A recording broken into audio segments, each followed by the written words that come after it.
Hi there, it's Mark Yegge. Welcome back to the channel. Today, we're going to talk about the importance of having the right spot on the chart to get your probabilities higher for success when you're selling covered calls. Stay tuned.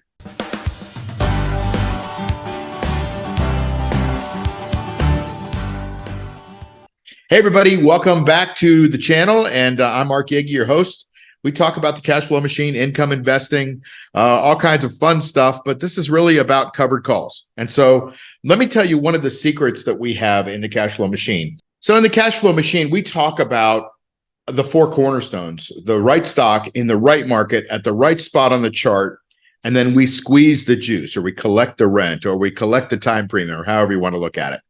And so that's really important. So we're going to talk today about the right spot on the chart. Now, there's just a few spots on the chart that have the highest probability of success. One of those is a proper breakout spot, usually from a pattern breakout. But there are other ones that are support bounces, and we're going to really focus in on those. Crossovers and hammer candles are the other two, but we're not going to talk about those today. So I want you to start to get your brain around seeing patterns on a chart. Now, it's not the be-all, end-all. This whole system that we have at the cash flow machine in my mastermind group and my courses, what we do is we try to get probabilities on our side. Of course, there's no certainties. Of course, your account doesn't go up every single week, but you'll always get the income. Well, what's the best chances of making the most money, getting the income, getting the best income? Well, having the right spot on the chart certainly helps those probabilities go up. And that's what we want. We can't have certainties, but we can have probabilities. So let's talk about what those cornerstones are. We talk about the right stock. Well, I'm going to be talking about some pretty good stocks today, and hopefully you'll agree that we got the right stock. The right market, depending on when you're watching this, if you're watching it today, the market's red, so it's not the right market. We want to talk today about the right spot on the chart. You get them all working in your favor. Now you got a lot of tailwinds. I like to say it's about between 72 and 79% chance of getting everything in your favor. That's still not 100%, is it? But you get all that stuff as a tailwind to help you in your trade. You get all those probabilities. So today, the right spot on the chart is where we're going to go. Specifically, we're going to focus on this 200-day moving average. Now, if you're a trader that likes to trade by the day, you probably don't look at the 200-day moving average very much. You probably look at the 50. You might look at some MACD or some other indicators out there. I look at the 200-day moving average. It requires you to take a zoom out. Now, it's the 200-day moving average, but I'm going to be showing you some weekly charts. So this is even longer and more painstaking, but you'll see that it's less noisy than a daily chart. And so if you look at a weekly average, the 200-day moving average is also known as the 40-week moving average. 40 weeks, about 5 days in a week. Some days have holidays and all that kind of stuff, but roughly it corresponds to the 200-day moving average, and you'll see what I'm talking about when we get into this. So we're going to focus really on the activity and the behavior of a stock around the 200-day moving average. Now, let me start by saying two axioms that I have. Number one, stocks have symmetry, which means they like to move in directions that are similar in length. So if you get a 100-point move in one direction and then it pulls back, the next time it moves in that same direction, it might move another 100 points. My studies have shown that's pretty interesting, that there's a lot of symmetry. The second one is that stocks have memory, and that memory is like a magnet for a stock. So if you see a swing point, a support point, a moving average, chances are stocks want to go back there and test those to see if that's a support level or resistance level, and if it's maybe a next springboard to the next move. Remembering those two axioms is really important when you're doing technical analysis on a stock. Now, again, this is a probability system, so some of the things that I say don't work, but it's not about having them work 100% of the time. It's like a painting, right? The painting is made up not of one brushstroke, because if you saw one brushstroke on a painting, you wouldn't know what that painting is all about. But it's the thousands of brushstrokes, or if you look at your telephone, it's the thousands of dots. Well, all of the things that we talk about in the cash flow machine are about dots, putting dots to paint that picture, to paint the screen. And so that's what the 200-day moving average is. So let me get into it here. This is NVIDIA here, which is a great stock. And you can see lower left to upper right chart. If you squint, you know the stock moved in the right direction. But look at what happens when it does breach its 200-day moving average. Let's start on the left one there. You can see that as soon as it went below the 200-day moving average, that trend stayed in place for many months. And it stayed under the 200-day moving average for a long time. And it even did that while the market was kind of flattish. It was certainly down, during that period of time, but it was not down significantly, like you'll see 2 circles over. Then when it broke back up through the 200-day moving average, that kind of stayed intact for a long period of time. That was pretty cool, right? Number 2. Number 3, you could see it test the 200-day moving average. So it fell below it, and then it recovered it the next week. That's a really strong indicator. I call it a save. So it breached the 200-day moving average, then it saved the 200-day moving average, or the 40-week moving average in this case. So it saved it, and look what happened after it saved it. It went on for years to stay pretty much above the 200-day moving average from that point.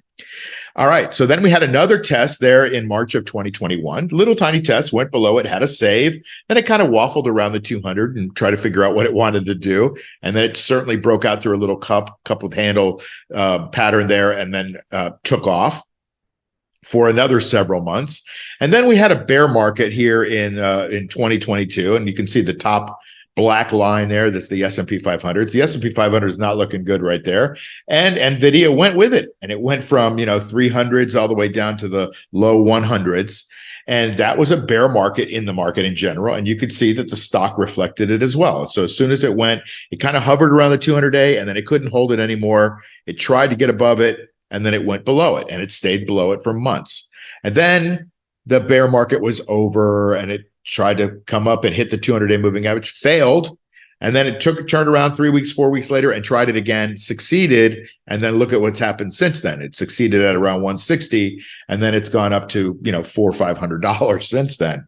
So if you can catch these little moves with the 200-day moving average, and yes, there are golden crosses and death crosses and other things like that on here, which is the 50-day crossing the 200 and the 200 crossing the 50, back and forth like that.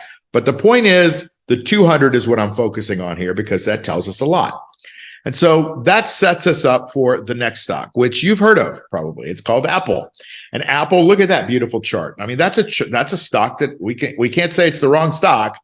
That's a nice looking chart, right? And we know that Apple makes great products, and they continue to sell more and more every year. Let's take a look at the action around the 200-day moving average, though.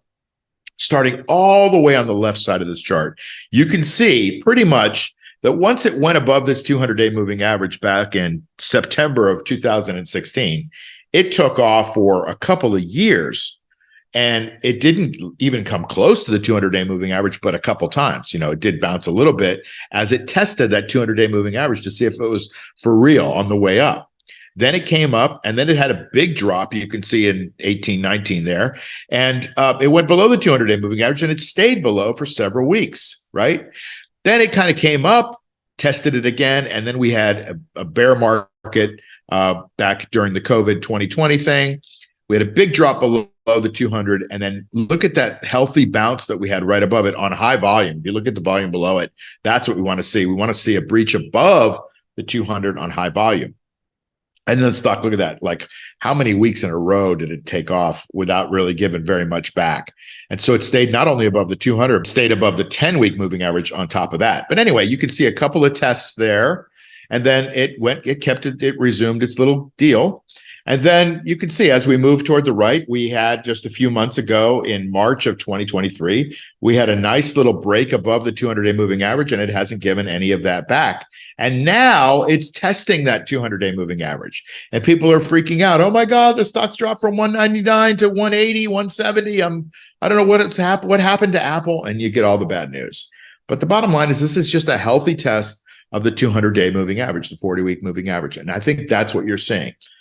This is a test, right? This is only a test. Who knows if it's going to keep going down or if it's going to bounce and go back up? I don't know. You have to watch the action, but this is where you watch those actions to find that right spot on the chart. You get a healthy bounce on some good volume. Now I think you got an uptrend that either starts or stays in place. So that's Apple. Another stock that I like to talk about because I'm heavily invested in it is Tesla. And Tesla, you can just look at this 200-day thing right here in I think that's 2019. Now, as soon as it crossed above that threshold, that 40-week moving average, that 200-day moving average in 2019, and it did it on high volume on an earnings report, look at that. That was at like $14 or $20 or something ridiculous, and the stock's over 200. And so that is a 10 times your stock. So if you could just caught that one and you hung in there, then you would have been doing extremely well in Tesla. Let's keep going. It finally came back and finally had a little test. Now, there was an earlier test, but it wasn't significant. It tested it 1 week. But then we had a period of time where it was like it couldn't decide whether it wanted to go up or down or whatever. So you had to get rid of some of the sellers and we had to get some new buyers in there. And then it made a nice little cup pattern right on that second circle there. And you could see it broke out again. And then we had COVID. And COVID, it didn't know what it wanted to do. And then it started to break down below the 200 and it hovered below the 200. Not a lot of good stuff happens below the 200-day moving average. And it hovered there and it actually kept going down below the 200. Then it tested it on the way up and it was not, instead of support, it was resistance. It couldn't make its way through there. And you could see what happened when it failed. It came tumbling all the way down to 100. Okay, so you could see that spot right there is where it tumbled all the way down. And it was telling you it failed the test, right? Now, it's easier to do this in hindsight. I admit that. But I also admit that there's stuff that goes on at the 200-day moving average. Can you admit that with me? And that's when you start to get pattern recognition going in your brain and finding that right spot on the chart. Let's keep going. Then we had a few months ago where it went above the 200 again. And that stock went from, 180 all the way up to $300. That's a pretty good run. Now it's coming back and it's testing that 40-week, that 200-day moving average. So it's interesting, right? If you look at trying to find the right spot on the chart. And look, I picked 3 stocks here that I follow. There's thousands of stocks, and I try to follow the big ones because I like to have institutional support, and that trues up the chart for me. Doesn't mean I'm right all the time. Doesn't mean I'm wrong. It just means that I'm trying to get probabilities on my side. It's a probability-based system. So when you're trying to find the right spot on the chart, look for those bounces around the 40-week moving average. If you want to look at a daily chart, look for those bounces around the 200-day moving average. It'll paint the picture a little bit more clearly for you, and you can kind of make a decision, create a rule around whether you should be buying or waiting to get into a stock, especially if it's doing a test like Tesla and Apple are doing right now. Great. Thanks for being here. See you on the next video. Take care. Hi, Mark Yegge here, wealth architect and author of this book on my covered call investing system called the Cash Flow Machine. Listen, what you just saw is just one part of creating reliable income of 2 to 4% a month from the stock market. But if it were that easy, then everyone would do it, right? If you want to learn how I create investment income the right way, then you need to learn and have a system with rules and what-if strategies so that you can learn what I do when the market goes against me, what I do when the stock goes against me, how to adjust my trade so that it's always in a winning position, how much to risk, how to build a multi-million-dollar portfolio that creates income of $10,000, $20,000, or $30,000 a month in semi-passive income. And best of all, the whole cash flow machine system takes less than an hour a week to implement. Just go to cashflowmachine.io to learn more, or click this link for more videos, masterclasses, and free resources. See you there.